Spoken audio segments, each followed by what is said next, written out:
I will start by admitting, honestly, that I hate my sister, though it wasn't always like this. Nina is my older sister, and I admired her a lot when we were growing up. But over time, she's shown me what a terrible sister she can be. You see, I was married to my ex wife, Susie, for 2 years before I discovered she had been cheating on me. The revelation came as a complete shock. I still remember the moment vividly. I was reading through her messages and stumbled upon a conversation where she had been sexting with her male best friend of 8 years. Susie had always assured me that he was just a friend, someone who had been in her life forever. Despite feeling pangs of jealousy at times, I trusted her deeply. We had built our relationship on that trust, so when I accidentally saw those lewd text messages between them, I felt utterly blindsided. It was as if the foundation of everything I believed about our marriage had crumbled in an instant. I confronted her and she immediately broke down, apologizing profusely. She insisted it was just a one-time mistake and that her friend meant nothing to her in that way. She promised to block him and assured me it would never happen again. Despite my anger and hurt, I wanted to believe her. We started going for marriage counseling because I was deeply wounded by her betrayal, and I needed to understand why it happened and if our marriage could be salvaged. In counseling, Susie seemed genuinely remorseful. She took responsibility for her actions and worked hard to regain my trust. For a while, it felt like we were making real progress. She was attentive, transparent, and willing to put in the effort to mend our relationship. I decided to stay and give our marriage another chance because I still loved her. And I wanted to believe that people could change and relationships could heal. However, as you might have already guessed, it was a huge mistake. After a while, I found out my ex wife was trying to secretly meet up with her male best friend one evening. She had told me earlier that she was going to be out with a coworker, but something in her behavior seemed odd. And I had a nagging feeling she was lying. Trusting my gut, I decided to call the coworker after Susie left just to check with them. To my dismay, they told me that they had no such plans with Susie. I felt a wave of devastation and confusion wash over me. It was becoming painfully clear that Susie was probably meeting up with this guy. Otherwise, she had no reason to lie to me. My mind raced with thoughts of betrayals. I tried calling her multiple times, but she ignored every call. I felt a growing sense of dread and helplessness as the hours ticked by. That night, she finally came home very late, completely drunk. I had been waiting for her all evening, sitting on the couch in our living room, my mind a whirlwind of emotions. When she walked through the door, she didn't even acknowledge me as she looked completely drunk. She just stumbled past me on her way to the bedroom, acting as if I didn't exist. I sat there, feeling invisible and utterly heartbroken, realizing that the woman I once trusted and loved had become a stranger to me. Later, when I was about to go to sleep, I heard her phone buzz on the bedside table with a message notification. Susie had fallen asleep, fully dressed in her clothes from the evening, clearly too drunk to even change. I gently covered her with a blanket and, driven by a mix of dread and curiosity, leaned over to check the message she had received. As soon as I saw the number, I recognized it instantly. It belonged to him, her male friend. My heart sank as I read the text. "That was so much fun. We should do this more often." The message ended with a tongue and a sweat drop emoji, which only made things worse. I felt a wave of nausea hit me. There was no way a guy would send a message like that with those emojis if it didn't mean something significant had happened between them. My mind raced with all sorts of terrible thoughts about what they might have done. I felt sick to my stomach, realizing that my worst fears were likely true. I tried to calm myself, but it was impossible. The betrayal felt like a physical pain in my chest, and I couldn't shake the image of them together. I couldn't sleep at all that night. I tossed and turned in bed, my mind consumed by anxiety and heartbreak. I kept replaying everything in my head, wondering how it had come to this, what I was supposed to do next. The night felt endless, and by the time morning came, I knew that nothing would ever be the same. When I confronted Susie about that night and how she had lied, she did everything she could to avoid taking responsibility. At first, she tried to manipulate and gaslight me, claiming that my lack of trust was the real issue and that calling her coworker was an invasion of her privacy. She accused me of being paranoid and unreasonable. Her attempts to gaslight me were frustrating and hurtful, but I refused to back down. I brought up the message he had sent, demanding an explanation. She brushed it off, insisting that's just how friends talk to each other, and called me a weirdo for reading too much into it. Her dismissive attitude only fueled my determination to get to the truth. I decided to play my last card. I told her I would confront him directly if she didn't come clean to me. This threat seemed to strike a nerve. She became visibly anxious and tried to dissuade me from contacting him, clearly worried about the consequences. Finally, after much resistance and reluctance, Susie broke down and confessed. She admitted that she had been wanting to see him for a long time and that they had indeed made out after getting drunk. Her confession was like a punch to the gut, confirming my worst fears and shattering any remaining trust I had in her. She continued to justify her actions, suggesting that our marriage had become dull and that she was seeking excitement elsewhere. I vehemently disagreed, pointing out that her cheating and deceit were the very reasons that our marriage had soured. I reminded her that it was impossible to return to normalcy after discovering she was sexting with another man. Despite her attempts to rationalize her behavior, I stood my ground firmly. I made it clear that the blame lay squarely on her shoulders for breaking our vows and destroying the trust we had built. I expressed my deep disappointment and told her that I had reached my breaking point. I couldn't simply overlook her actions and pretend everything was okay. Susie, realizing the gravity of the situation, began pleading for forgiveness.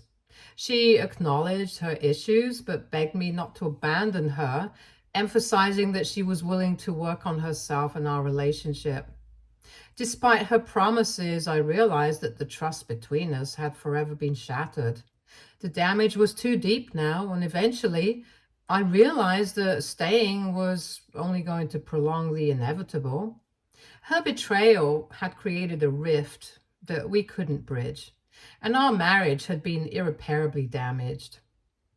After realizing this, I had to make the hardest decision of my life by asking her to move out of my house. Fortunately, we had a prenuptial agreement in place, so I was relieved that it was going to be protecting me from any potential financial repercussions during our divorce. Despite her insistence and attempts to involve her friends to persuade me to forgive her, I stood firm in my decision and ultimately kicked her out to the streets. I know this might sound harsh to read, but I was in too much pain since I always thought that we would grow old together. However, her betrayal left me shattered, and I knew I would never be the same again.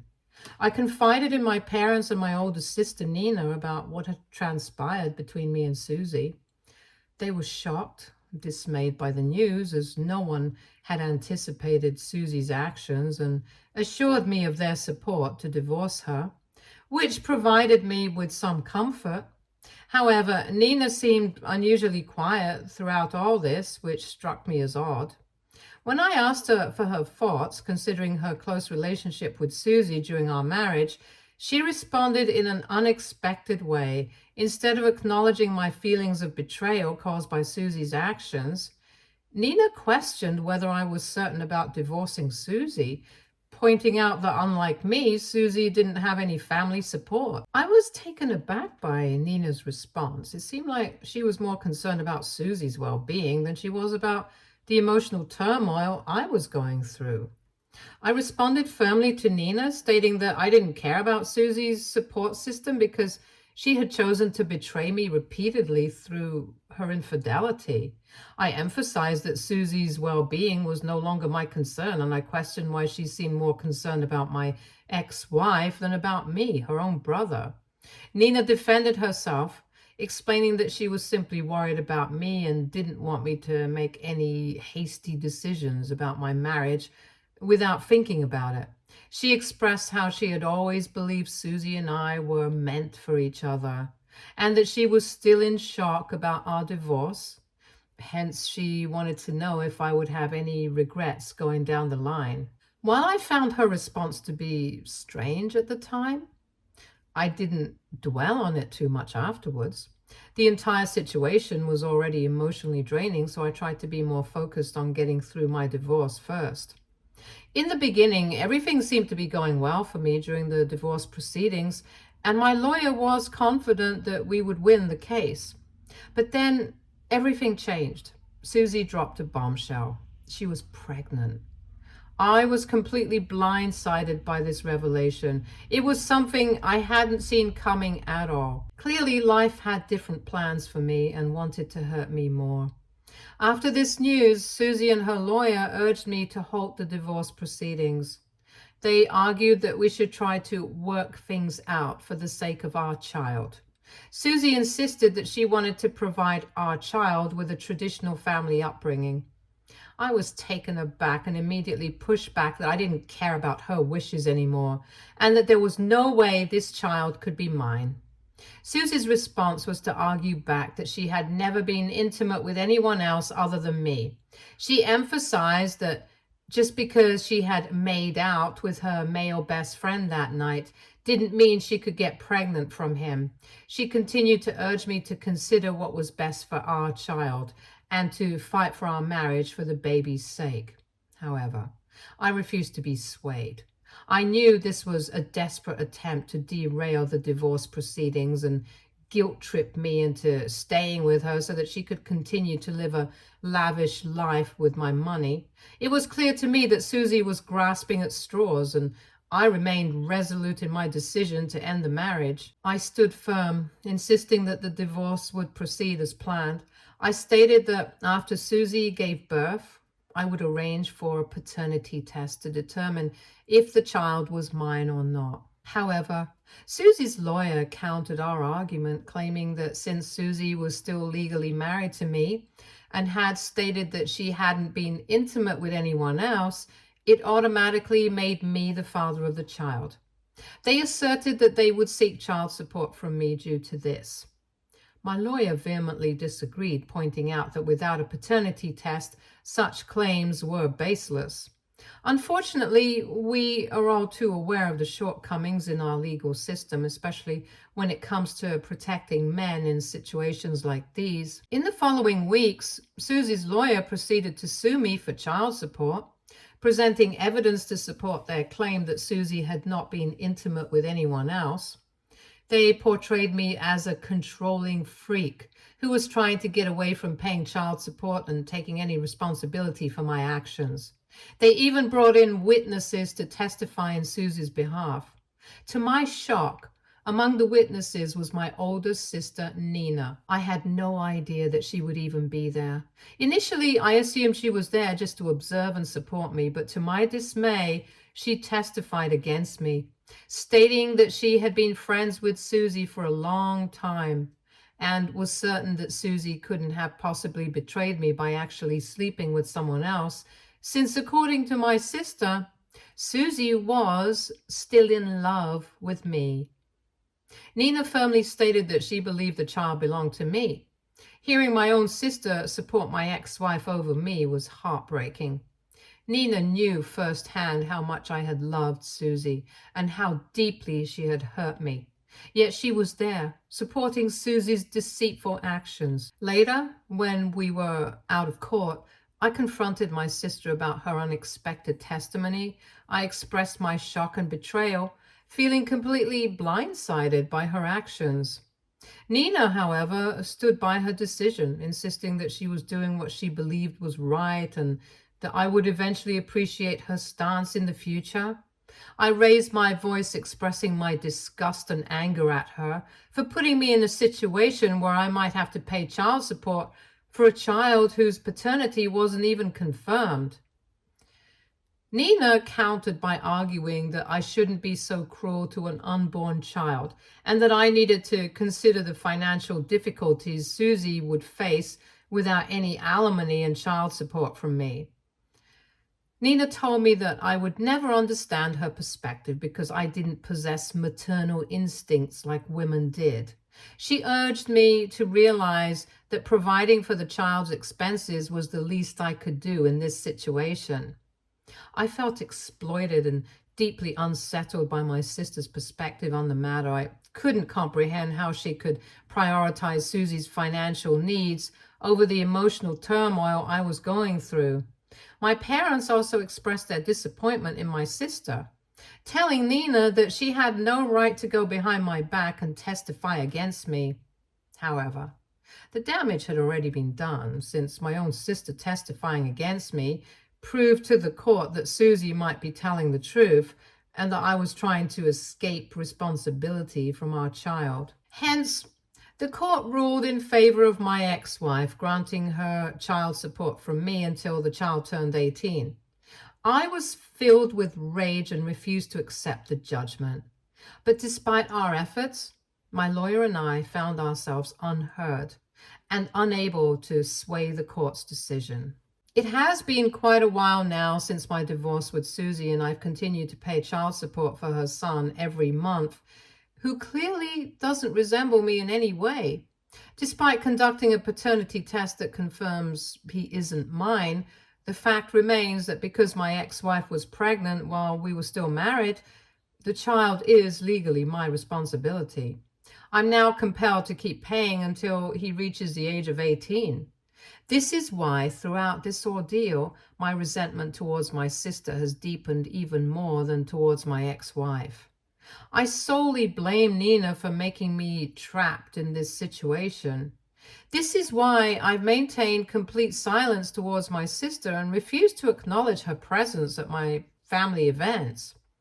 Despite multiple pleas from my parents to forgive her and let the matter go, everyone else in the family respects and understands my stance. Several cousins and relatives share my disdain towards Nina, and as a result, they also keep their distance from her. Nina, on multiple occasions, has complained to our parents about how I've isolated her from the rest of the family. She justifies her actions by claiming that she did what she thought was best for the child. However, her attempts to garner sympathy have continued to fall on deaf ears as the rest of the family recognizes her foolishness and stands by my decision. Nina got married last year to her longtime boyfriend Joshua. Despite receiving an invitation to the wedding, I didn't bother to attend. I later learned from my parents that many other family members also didn't attend, which disappointed Nina. After marriage, she and her husband were trying to get pregnant for a while. My parents had expressed their excitement to me about the prospect of finally having a grandchild from our bloodline. Recently, I had to travel to a nearby town for a work conference hosted by my company. After the conference concluded, my co-workers and I decided to unwind and relax at the hotel bar during our free time. Imagine my surprise when I spotted my sister sitting with an older gentleman at the bar. She hadn't noticed me, and I made sure to keep it that way as I was curious about her presence in a bar late at night out of town, considering she was married. I observed as she leaned in closer to the older gentleman and whispered something in his ear that made him laugh.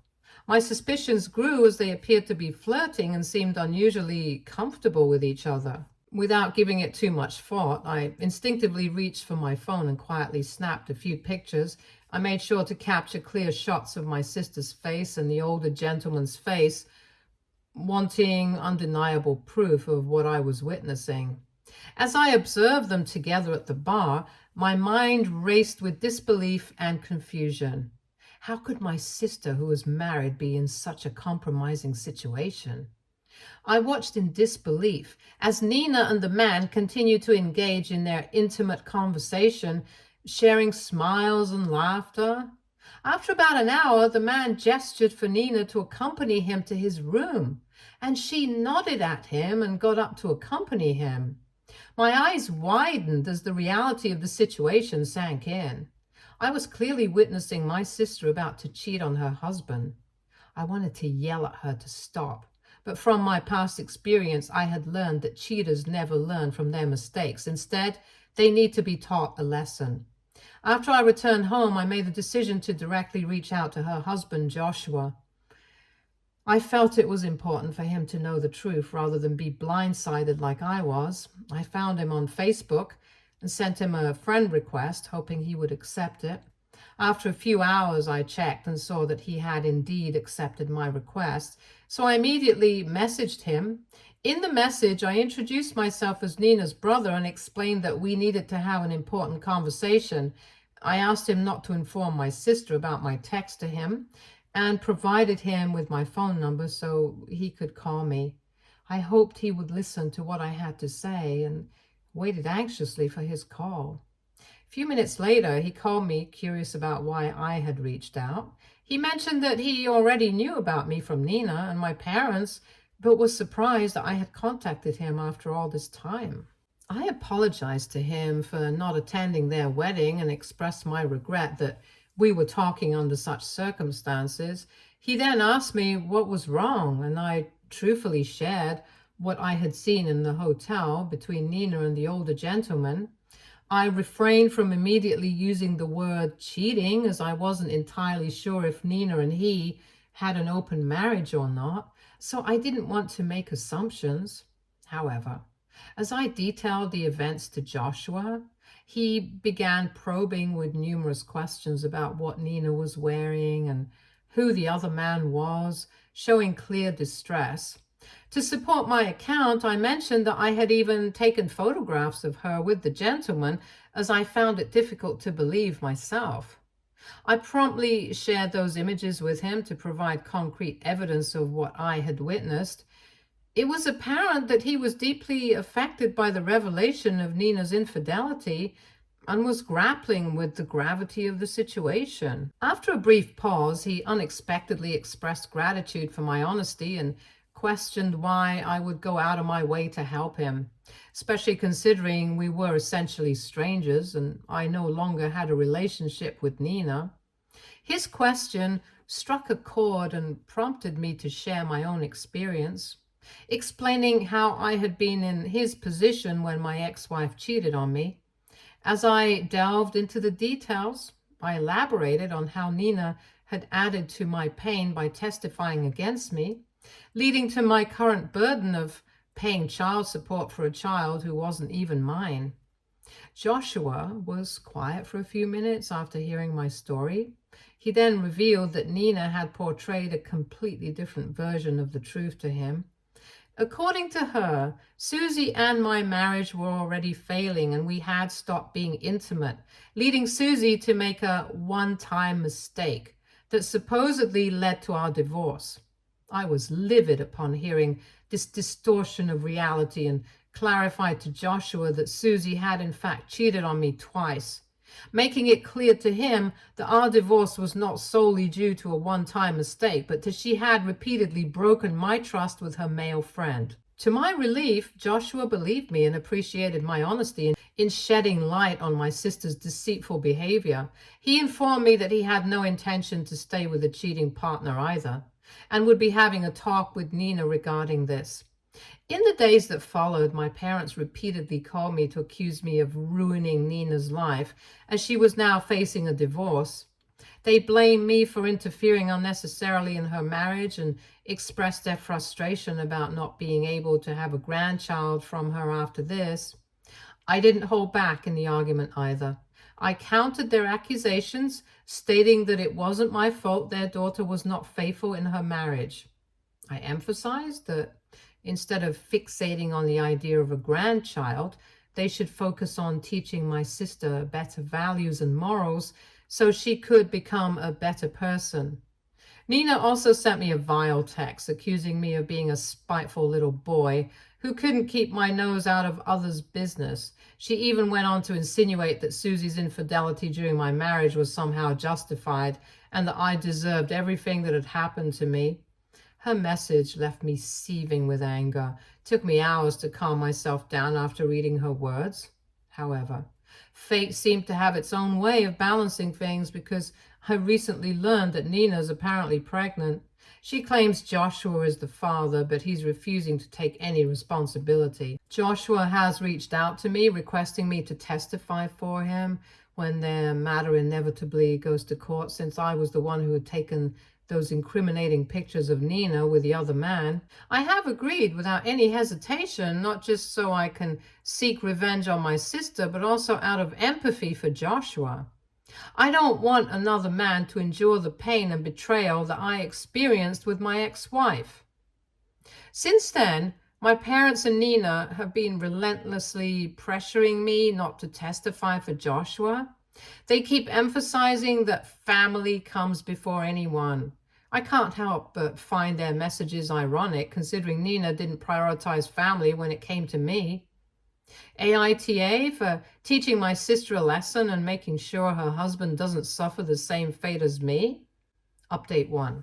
I am surprised to see how polarized everyone's reaction is to my post. I can't believe that there are a few women under my post trying to convince me to support my sister even though she has clearly cheated. I would just like to say to them, shame on you. Believe me, I would have had absolutely no issues if my ex-wife had asked for child support after proving to me that the child was mine. However, she didn't. She clearly knew that the child wasn't mine since we were not even intimate at that time. Hence, she knowingly forced me to be liable for it, as she couldn't afford it on her own. I couldn't prove that she had intimate relations with that other guy because there was no proof other than that one text I had found. Hence, I do hate my sister, Nina, for screwing me over and testifying for my ex-wife. However, now that Nina is similarly manipulating her husband, I won't stand by it. I'm going to testify against her and make sure that Joshua doesn't suffer the same fate. In the future, if it does come out that the child belongs to Joshua after she is born, I'm sure he will have no problem stepping up because he seems like a nice guy. But until that is proven, why should a husband be forced to pay child support when the wife has been clearly sleeping around with other guys? Nina has shown absolutely no remorse about her affair or for being the cause of her marriage falling apart. Unlike my marriage, Joshua and Nina don't even have a prenup, which means there's a possibility he might have to pay her alimony. Hence, I believe on top of this, he shouldn't be forced to pay child support for a child who isn't his. I believe I am doing the right thing, and I am glad that overall a majority of the comments under my post agree with my decision. Update 2. It's been a while since I updated anything here. Today, I provided testimony against my sister in court. I recounted everything I had witnessed her doing with the older man, presenting all the evidence and photos. I could feel my sister's angry gaze fixed on me the whole time, but I remained resolute. Despite her lawyer's attempts to dismiss my testimony by claiming I held a grudge against my sister, the judge upheld its validity. I hope that my testimony will have a positive impact on Joshua's case and that he won't be compelled to pay child support. However, the outcome remains to be seen. In the midst of everything that's been happening, my relationship with my parents has taken a hit. My mom called me, her voice choked with tears after she found out I had followed through with my promise to testify against my sister. She was clearly disappointed and told me how she and Dad were hoping that I wouldn't do such a thing to my sister. As I listened to her, I couldn't help but feel a surge of frustration. I reminded her of how they had never fought for me with such intensity when my sister had done the same thing to me during my divorce, and they had even forgiven her for everything. Yet here she was, calling me a disappointment and crying as if my struggles and burdens were nothing compared to my sister's.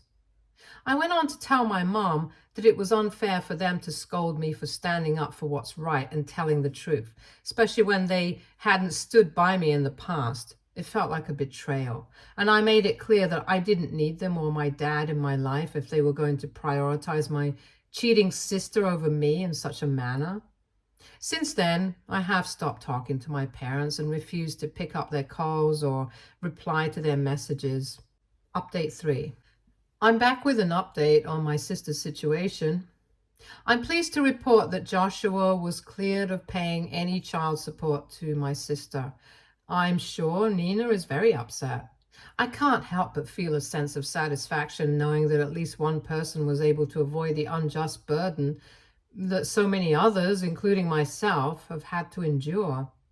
I would like to clarify a few more things for the last time that people keep asking under my post. No, I don't have a relationship with Susie's son, even though I continue to pay for child support. If the son ever grows up and reaches out to me, I will not hesitate to tell him the truth about his mother.